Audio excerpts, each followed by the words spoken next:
All right, we are live.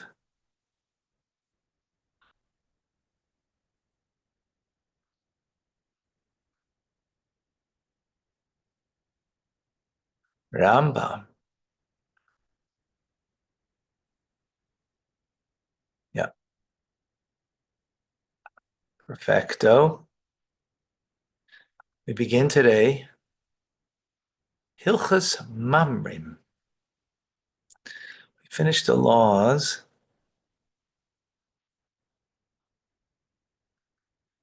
of testimony, witnesses,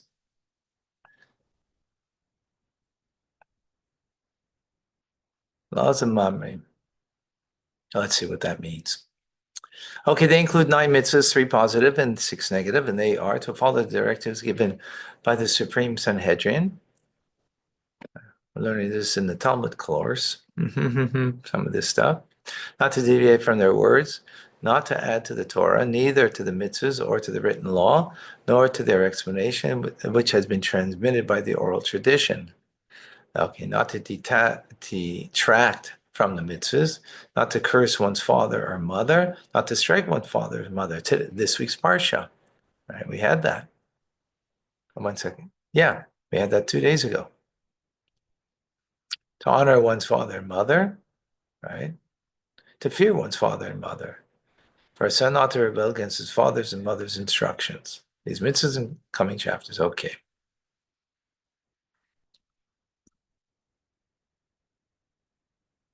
All right.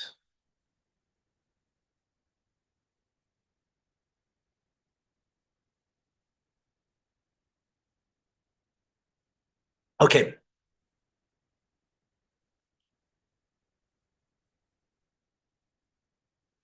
The Supreme Sanhedrin in Jerusalem are the essence of the oral law.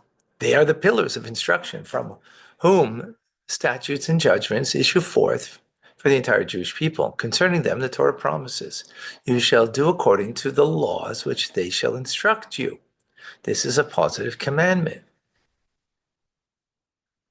right? Whoever believes in Moses and his Torah is obligated to make all of the religious acts dependent on the court and to rely on them. So this is for the things that are received, derived, and legislated, something that we're learning in the course. Tomorrow night we have our third class. Fascinating course. Any person who does not carry out their directives transgresses a negative commandment. As it continues to not deviate from their statements, they relate to you neither right nor left. Lashes are not given for the violation of this prohibition because it also serves as a warning for transgression punishable by execution by the court. When a sage rebels against the words of the court, he should be executed by strangulation, as the following verse states, and a person who will act deliberately. So talking about someone who's a sage and knows and is not listening to it's a singular sage versus listening to the high court, right? And he's rebelling against.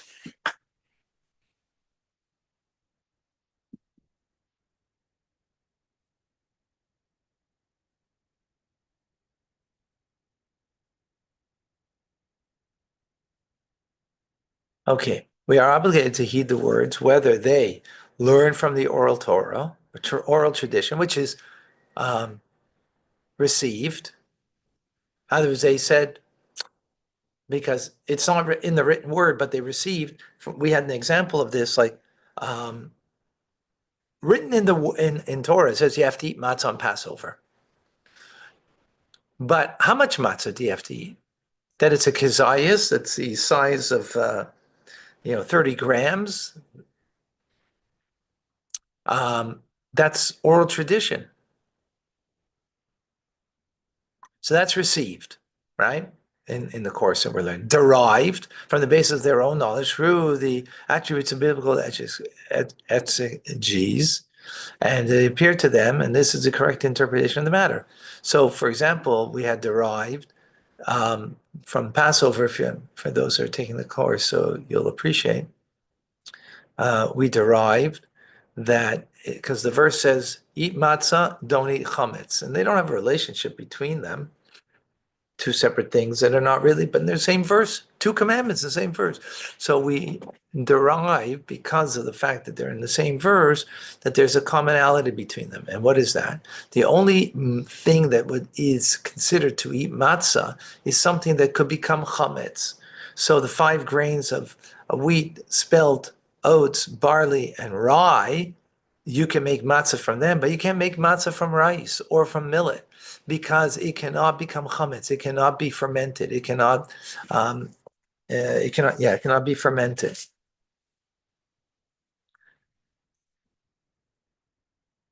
Right. It doesn't have the potential. So therefore you can't make matzah from it. Where do you get that? Where do you know that from? It's derived. Who derived it? The sages did. Now you're going to argue on that and say, well, I think the verse means differently, and therefore you could eat matzah that's made from rice to fulfill the mitzvah. That would be going against the sages. Okay. Instituted is legislated. A matter of safeguard for the Torah is necessary for a specific time. These decrees, edicts, and customs instituted by the sages. So, for example,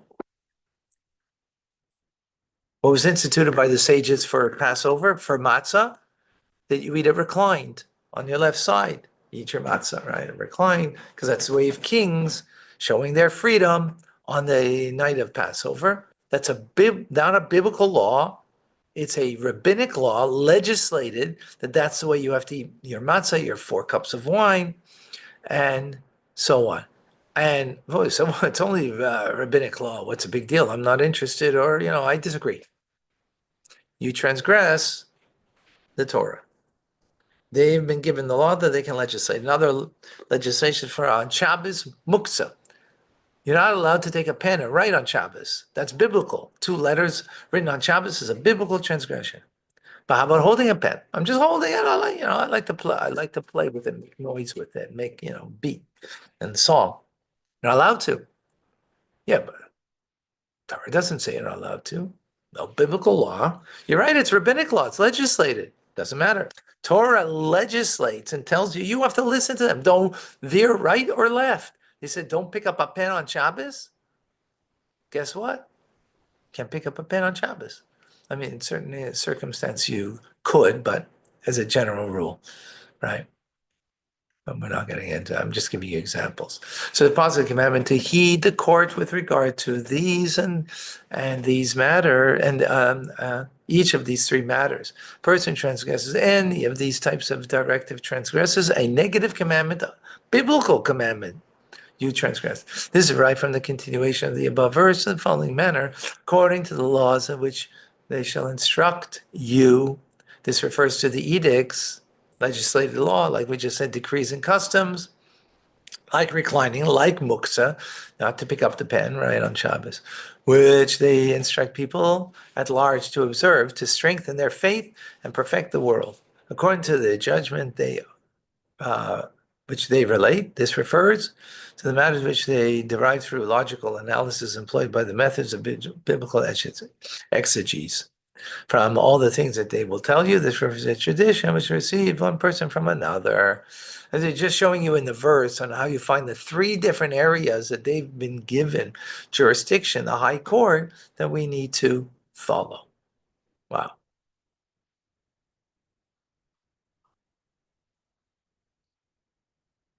Second.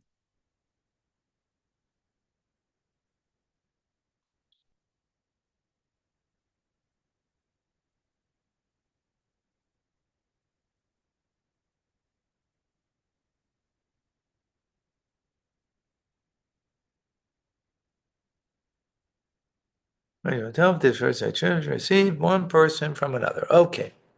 There can never be any difference of opinion with regard to the matters received through the oral tradition. Right? Because what does it mean it was received by Moses at Mount Sinai? God explained to Moses, when he taught him the Torah, all the various verses, what they mean, and all the implications.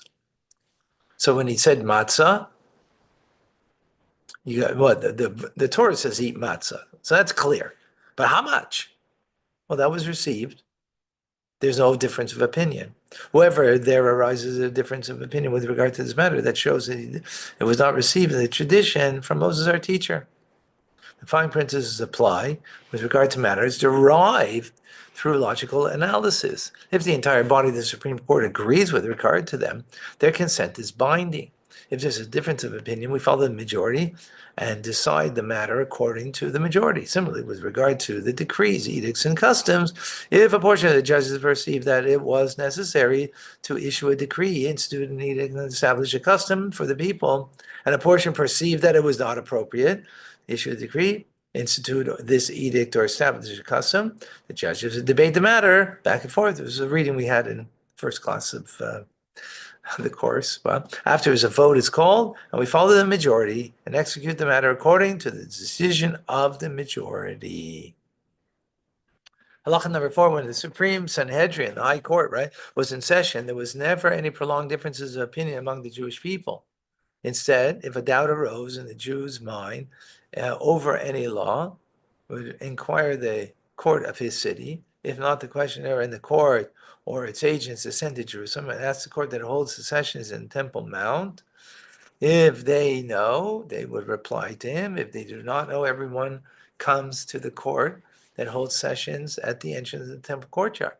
If they know, they would reply to him. And if they do not know, everyone comes to the chamber of the hewn stone, to the Supreme Sanhedrin, and presents the question.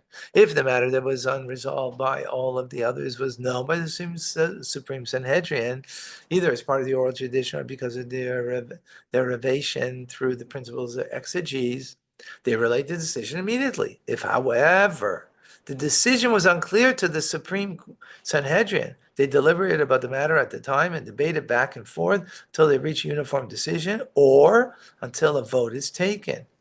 In such a situation, they follow the majority and then tell all the questionnaires that this is the halacha. The questionnaires then all depart. After the Supreme Sanhedrin was nullified, differences of opinion have multiplied amongst the Jewish people. One would rule an article as impure, as support with his ruling, with a rationale. Another would rule that it was pure, supported with his ruling and rationale.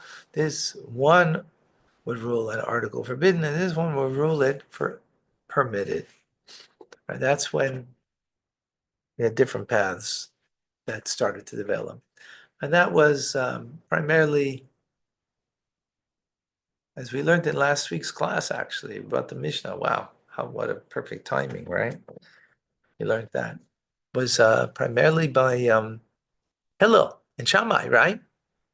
In the year 30 before the Common Era. That's where it began, because that's when the Romans didn't allow Jews to publicly study, and so therefore they couldn't deliberate the matters. So you had difference between Hillel and Shammai, then the house of Hillel, house of Shammai. They concluded on that there would be, according to Beis Hillel for them primarily, and so on. And so we learned in the previous class. Amazing. Look at that. Getting a review from this past week. Hey, Tim, you remember? Good stuff. All right. Halacha number 5. The following rules apply when there are two sages or two courts that are differing opinions in an age when there was no Supreme Sanhedrin, or during the time when the Supreme Sanhedrin was still undecided concerning the matter, whether in one age or in two different ages. One rules that an article is pure, and one rules that it's impure. One forbids an article's use, and one permits it. If one does